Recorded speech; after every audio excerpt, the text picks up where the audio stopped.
Magandang araw po sa inyong lahat mga kamatyas! Narito na po ang ating kinaaabang-abangan at iko-congrats nating lahat si International Master and Candidate Grandmaster Daniel Quezon ng Team Dasmariñas City na ngayon po ay nasa Vietnam pa. April 3 pa ang uwi nila mga kamatyas. Kamusta na IM din? Okay naman po. Ayun, talagang ano ang naramdaman mo nang makuha mo ang iyong final GM norm? Sobrang saya po kasi nakakumpleto ko na po yung tatlong GMR. Pero nung Ayun. umpisa po medyo parang lumit po yung chance kasi yung score ko po nung first 2 rounds 1.5 lang, eh, kaya sabi ko po kahit mag-plus na lang sa rating, okey na. Oo, kasi napakahalagang magapang na may plus rating kasi para makumpleto po kasi mga kamatyas ang pagiging grandmaster, kailangan niyang maabot yung 2,500 standard rating. Kaya tama yung sinabi ni IM din na kahit na paunti-unting plus ng rating, nako gintong-ginto yon para abutin ang grandmaster title. Itong last round po kasi na ito, na i-analyze natin mga kamatyas, ang pinaka masasabing crucial game niya. Must win siya dito kay veteran Grandmaster Boy Vin. Pinagandaan mo bang mabuti itong last round?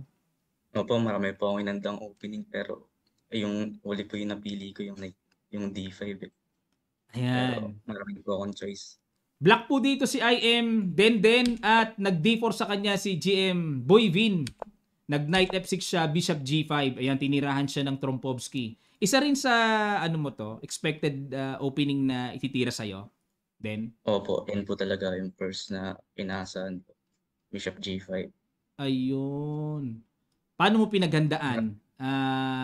Marami po akong pagpipilian. Puwede po akong mag-D5 or Mm. knight E4, Oo. C5. Ayun po yung pine-prefer ko. Ayun. At ang napusuan mo dito ay yung knight e4, ano? Bishop f4, nag d5, knight d2, bishop f5. Ano to? Bookline pa rin? Aware ka pa rin dito? Opo, Bishop F5. Bookline pa rin. Then e3, got e6, bishop d3, knight d7. Oo nga, bookline pa rin. Nasa linya pa rin. Oh. Takes, takes, at nag-knight e2, bishop d6. Ayun, pagtira mo ng bishop d6 din, nawala sa libro. Oh, ang huling na i-record dito noong 1997, ang tinira ay knight b6. Ayan, yun nga lang, syempre parang hindi pa naman ganun kailangan. Tempo pa rin to, no? Then, no? Kasi na-develop na yung knight tapos gumanon pa. Tapos parang siguro pinipigilan yung c4, pero pag knight b6 ng old line, parang hindi pa rin kayang pigilan eh. Pwedeng tirahan pa rin ng C4 eh. opo, kasi knight E4. May mga ganun-ganun eh, no? Ayan. Pero ang ginawa mo, Bishop D6, at yan ang tira ng computer engine. Aba. Ano to? Kinapa mo na lang to, tong tirang yan, Bishop D6. Opo, 'di ko na po na-prefer. Oh, pero the best ha, yan ang tira ng computer. Oh. Ibig sabihin, yan ang pinaka best move dyan. Nag C3, castle, queen C2, yan, tiniret yung pawn mo, kinapture mo, takes, knight F6, dinipensahan, castle queenside, nag B5, ayun. Bakit ka nag B5 dito? Para na rin po mapigilan yung C4 then ang plano ko po diyan mag-ano, eh, G5, Queen D5, eh. So, para mapigilan ko yung C4. Ayun, okay, okay. G5 papaalisin yung knight, pag atras niyan queen D5 para may ganun at Opo, walang salubong ng C4, no? Ayun. Nag H3. H3. Magji-G4 siya. Tapos nag A5 ka na. G4, ayun, tinimingan mo ng yan po yung sinalubong mo. pero mali po. Na-review ko na din po. Okay. Sa computer engine, queen D7 ang tira, no? Parang Opo, simple lang ang tira. Pero itong G5, parang na-okay naman ako. Kasi unang-una, hindi rin makaka G5 siya. O, yun nga lang, syempre, itong G5, syempre, shield ng king yan. Parang masama pakiramdam, opo, pero parang mababasag eh, no? Knight next. E2, Queen D5, King B1, H6. Ayun, patibay muna sa G5, nag King G7, Rook F1. Babasag dito sa F-file. Nag B4 ka na. Okay, para maka-atake ka na. Atakihan mga kamatsas, no? King side versus queen side. Queen B7 at nag Queen E2. Ayan, ang balak niya dito mag-F3. Gusto niya mag-break eh. Tapos nag Rook A D8 ka lang. Ayan, ito yung mga tirang dapat maipaliwanag sa ating mga Kamatsas at IM din, ano. Pag Rook A D8, bakit ka nagganyan? Anong ibig sabihin ng tira na yan? Silent eh. Magsi-C5 po ako dyan para yung file po ma-open. Kasi must win po Ayun. talaga ako. Kailangan Correct. magulo po yung position ko. Ayun. So, ibig sabihin mga kamatsas, depende talaga sa situation. Kung tabla lang, hindi naman siguro ganyan. Dahil must win, naghahanap si IM din ng mga posibilidad na maging butas, maging daan para makaatake. Kasi in a must win situation nga eh. Ang ganda ng Rook A8, silent eh. Yung pala C5, babasagin mo para may pressure sa D4. Oh, ha. Nag-Rook H1, hindi niya tinuloy yung plano, no? Hindi niya tinuloy. Nag-Rook H1 siya, pero ang gusto niya, bumasag dito. Pero parang nababagalan ako sa Rook H1 niya din, no? Kasi pag Ako H4, parang, parang pagal eh. parang mas okay po yung F3, F3 na lang or oo. F4. Oo nga, no? F4. Oo nga, F4 o kaya F3. Ngayon, anong gagawin mo dito? I-enpasant mo ba to? Kakainin ko po. Sabay Okay. ni TV. Tapos, halimbawa, mag-rook takes F3. May knight E4 Tapos ka. mag-date E4 po. Oo, lakas. Malakas yung knight E4. Yan, medyo magulo pa yan, ano? Balik tayo. Sige, rook A8, nag-rook H1, babasag at nag-C5 ka na. H4, ayun, basagan talaga, oh. Rook H8 at nag-D5. Itong D5 mukhang balagbag. Oo nga, no? Pag kinapture kasi may lundag ng knight, no? Then, yun pala ang purpose niya sa D5. Nag-Queen B8 ka. Ayan, Queen B8. Gaano mo katagal inisip tong Queen B8? Then, medyo 5 matindi rin tong minutes tirang po to. siguro. Bakit mo naisipan na mag-Queen B8? Ano ang idea mo dyan? Yung queen ko po parang gusto po mapunta sa mas active siya eh.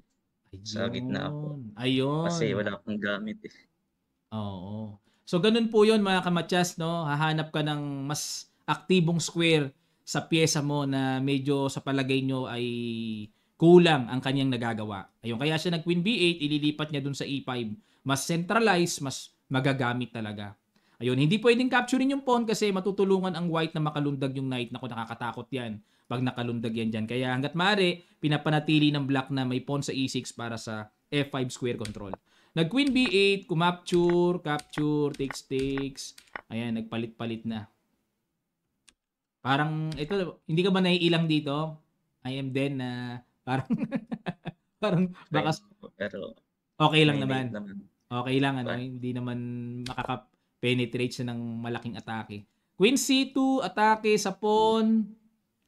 Ayun, nag-King G7 ka. Ito, napakaganda ng King G7 mo. Evaluation bar equal, oh. King C1 at kumapture, ayan. Pumasok ba sa isip mo na matatabla tong larong to? May posibilidad? Opo, malaki po yung chance. Kasi ginawa niya po dyan King B1, King C1. So parang hindi na po inaalis yung queen niya din eh. Ayun. At kung Parang matatabla, nagkamali po siya. hindi mo makukuha yung walang GM norm pag natabla, no? Opo, di po abot yung performance rating. Oo nga. Kaya tingnan natin. Kasi ang position equal na equal, oh. Grabing last round ito. Yan, Knight H5. Ayan, dito medyo bumalagbag sa dito. Medyo gumulo na po. Oo, gumulo dito, oh. Kinapture. Pero, yan, check dito. Ayun, ang mali pala niya. Isang check lang, Yung mali, King no? E7. Dapat pala kainin to. Ngayon, mag-A3 ka pa rin. Opo, A3 na po. Tapos, kakapturein. Kakatakot naman pala yung gustong gawin ng puti dito. Parang hindi magagawa ni Boy Binto. Kung sa... 'Di ba? Ikaw ang lumagay sa puti Opo. papapasukin mo ba? Tapos pararatratin ng mga kain-kain diyan, parang hindi gagawin. Wala, malabo makita yung ganitong takbo. Yun nga lang, ang realization dito, may iwanan mo naman yung king. So may posibilidad na Opo. maka-perpetual check din siya, no? Oo nga, no? Grabe. Pero napakahirap makita ito sa actual. Itong ah, kakainin yan, mahirap makita. Check, gumanon, capture, A3. Dito, ang laki na ng lamang mo. Isang square lang yun. Kasi nakaangat ka din. Opo, Nakaangat ka. nakaangat na eh. Wala na pong check. Ayun po yung Iyon. pinagkaiba nila. Isang tira lang, no? Yun lang ang pinagkaiba. Isang square lang ang pinagkaiba. Check, ayun, no? Laki ng diferensya, oh. Tapos gumanon, ayun, sabi ko sa'yo, hindi kakainin yan, eh. Kakatakot kasi yung check, eh. Queen D2, tapos sa Queen H8 ka, ayun, para kuhanin mo yung pawn. May ano pa yung oras nyo dito din kung matatandaan mo? Mahaba pa ba oras nyo dito? Ako po, ano na lang siguro, nasa 8 minutes. Pero siya mga 30 minutes pa po dyan. 30 minutes pa siya. Okay. Kasi dito, ang tira daw G4. Parang kasi madali namang lapitan ng king. No? Parang ganun. Yan ang accurate game, accurate play dito. G4. Pero nag Queen H8, King B1, capture, Queen takes. Ayun, Queen D2. So dito, hanggang tabla na lang siya. Dito, anong pakiramdam mo dito, IM din? Feeling mo talaga winning ka na dito?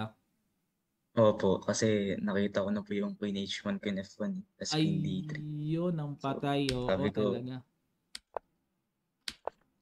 Siguro sa laki na po loob-loob mo, yung chance na manalo. maliwanag na to. Sa hirap pa naman makakuha ng GM norm, ano? Maliwanag na to. Kumbaga, kasi syempre kailangan ko ring ma-imagine yung nararamdaman mo dito during the game kasi GM norm madugong makuha ang GM norm eh. Lalo na sa Tas panahon mas ngayon. win pa po. Must win pa, no? Tas black pa po, kaya mahirap talaga. Oo nga, no?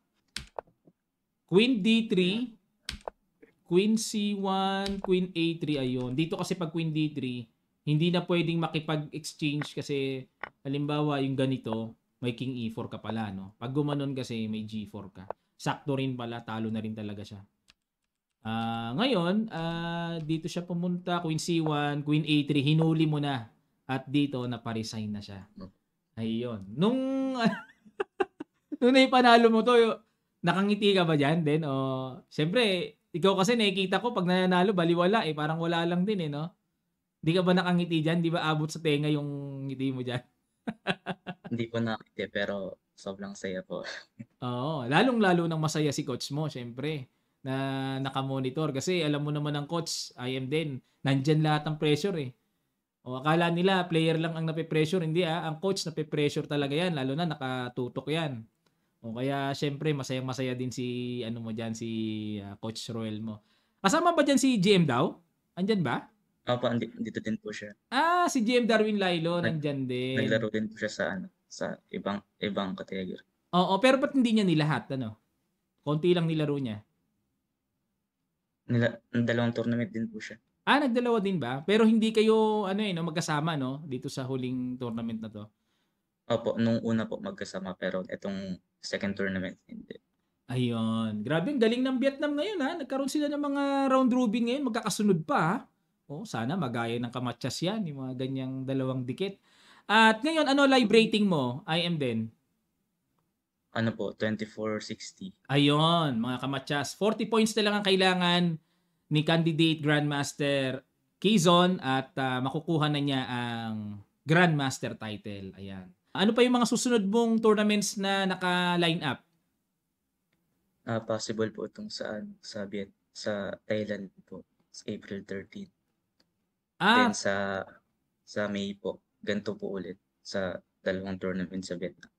sa Vietnam uli gaganapin? Diyan uli? Opo, sa Quang. Galing naman ng ano nila, ng discard nila. Puro pang long game, no? The best. Sana ma-maximize mo yung performance at rating na lang naman na kailangan mo. So tuloy-tuloy ka pa rin sa training. Araw-araw ka ba nagtitraining? Opo, araw-araw po talaga. Ayun, kailangan talaga, no? Yan, to become a grandmaster, mga kamatsas, araw-araw na training. Big congratulations, I am Daniel Quezon. Congratulations sa Team Dasmariñas City at sa mga ka-teammates mo rin. Congrats at siguradong proud na proud ng buong team ng Dasma. Unang-una po, salamat po sa Diyos sa tournament po na to.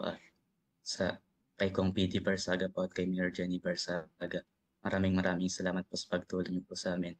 At kay Coach Roel Abelgas, kay GM Darwin Lailo. Thank you po.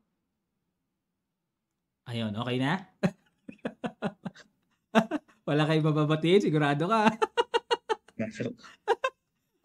Sige. Okay, maraming salamat po mga kamatsas. Comment po tayo mga kamatsas sa ating video na ito at congrats natin si IM Quezon at sana magkaroon tayo ng panibagong Grandmaster ulit sa Pilipinas. Sa tinagal-tagal na po ng nagdaang taon, hindi pa tayo nasundan ng Grandmaster pa at sana God willing ay si IM Daniel Quezon na ang susunod at marami pang naka-line up, marami pa tayong mga kandidatong maging Grandmaster din. Nandyan sila IM Bersamina at iba pang mga nagsusumikap din na Pinoy na makakuha ng Grandmaster title. Okay, maraming salamat po mga kamatyas. Maraming salamat sa iyo, IM Daniel Quezon, at regards dyan kay Coach PD Master Ruel Abelgas, kay GM Darwin Lailo at sa buong team ng Dasmariñas City. Maraming salamat po.